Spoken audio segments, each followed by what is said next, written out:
খানায় কাবার পাশে একজন মুরব্বী একজন যুবককে দেখতেছে, আমার দিক তাকান, এরকম চাদর দিয়ে ঢাকা, কান্দে আর বলতেছে, আল্লাহ, এই জমিনের যত ধূলিকণা আছে তার চাইতে আমার অপরাধ বেশি, সাগরের পানির চাইতে আল্লাহ আমার অপরাধ বেশি, আমাকে মাফ করেন। কাবার সামনে হাত তুলে আল্লাহর কাছে বলতেছে, আল্লাহ, এই জমিনের ধূলিকণার চাইতে আমার অপরাধ বেশি, আল্লাহ আপনি রহমান রাহিম, আমাকে মাফ করেন, আপনি গফুর গাফফার, আমাকে মাফ করেন, সাগরের পানির চাইতে আমার অপরাধ বেশি, আমাকে মাফ করেন, আমাকে ক্ষমা করেন। আল্লাহ রাব্বুল আলামিন আমার মতো এত বড় পাপী আপনার আসমানের নিচে জমিনের উপরে আর কেউ নাই। মাগরিবের নামাজ গেল, সালাতুল ইশার নামাজ গেল, রাত্রি গভীর হয়ে তাহাজ্জুদের ওয়াক্ত চলে আসলো, এই ছেলেটাও ঝাড় নাইনি, শুধু কান্দে আর কান্দে, আল্লাহ আমার মতো এত বড় অপরাধী নাই। মুরব্বী আল্লাহর ওলি বলে, এই ছেলের কান্না দেখে মনে হইল বৃক্ষের পাতা ঝরে যাবে। আমি দুহাত তুলে আল্লাহর কাছে দোয়া করলাম, মালিক, এই যুবকটা মাগরিব থেকে কান্না শুরু করছে, এখন রাত্রি 2:30 বাজে, তাহাজ্জুদের ওয়াক্ত চলে এসেছে, আল্লাহ এই যুবকের জন্য আমিও দোয়া করছি, তুমি তারে মাফ করে দাও, তুমি তারে ক্ষমা করে দাও। যুবক রে, হাত নামা, আমি তোর জন্য দোয়া করেছি। যুবক হাতটা নামালেন, নামানোর পরে চাদর সরানোর পরে আল্লাহর ওলি বলে, তাকায় দেখি তিনি আর কেউ নয়, দোজাহানের বাদশা, কামলিওয়ালা নবী ইমাম হুসাইনের পুত্র হযরত ইমাম জয়নাল আবেদীন। সালেহ বান্দাদের চরিত্র কেমন দেখেন, আল্লাহর কাছে যায় নিজের অপরাধী হিসাবে দাবি করে বলতেছে, আল্লাহ এই জমিনের ধুলি কোনার চাইতে আমার অপরাধ বেশি, আল্লাহ আমাকে মাফ করে দেন। তিনি কে? 12 ইমামের এক ইমাম, ইমাম জয়নাল আবেদীন হযরত ইমাম আজম আবু হানিফা রাহমাতুল্লাহ আলাইহি।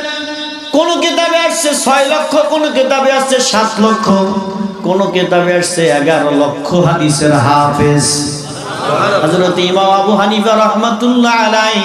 ওনার একজন ছাত্র একদিন চিন্তা করলেন, হুজুর সারাদিন আমাদের দর্স দেয়, আমাদের হাদিস পড়ায়, কোরআন পড়ায়, ইজমা কিয়াস ফিকহ পড়ায়, হুজুর রাত্রে কেমনে কাটায় একটু দেখব। ছাত্র আপনার লুকিয়ে আছে, গভীর রাত্রি যখন হয়ে গেল, 12টা পার হয়ে গেল, চোরের মতো কে যেন উঠে আল্লাহর ঘর, মসজিদ অথবা খানকার মধ্যে দাঁড়ায় গেল। দাঁড়িয়ে যাবার পরে ডান হাত দিয়ে দাড়ি ধরছে, বাম হাত ডান পায়ের উপরে তুলে ডান হাত দিয়ে এইভাবে দাড়ি ধরে বলতেছে, আল্লাহ, ইমাম আবু হানিফা তোমার দরবারে হাজির হয়ে গেছে, আসামি হাজির, শাস্তি যদি দেওয়ার দরকার হয় মালিক, ইমাম আবু হানিফারে এখন শাস্তি দিয়ে দাও।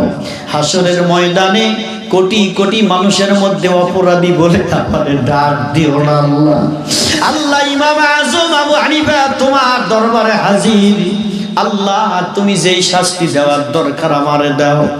হাসরের দিন অপরাধী বলে ডাকার পরে নবীর ওসিলায় আবার মাফ করবে, মানুষের কাছে মুখ দেখাইতে পারবো না, আল্লাহ যেই শাস্তি দেওয়ার দরকার আমারে দাও।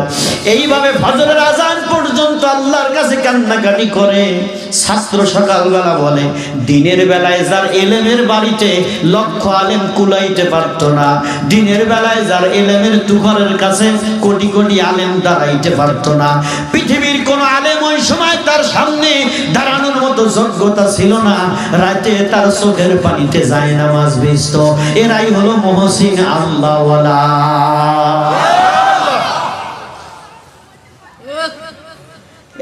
একটা বিষয়, বেশি তো শোনার দরকার হয় না, বেশি শোনার প্রয়োজন হয় না, একটা বিষয় শুধু মনে রাখবেন, এত এলেম যা 6 লক্ষ হাদিসের হাফেজ, সারা রাত এক পায়ের উপর দাঁড়ায় আল্লাহর কাছে কান্দে, আল্লাহ আমি গোলাম হাজির হয়ে গেছি, যেই শাস্তি দেওয়ার দরকার দুনিয়াতে দিয়ে দাও, আখিরাতে আমার অপরাধীদের কাতারে দাঁড় করাই না।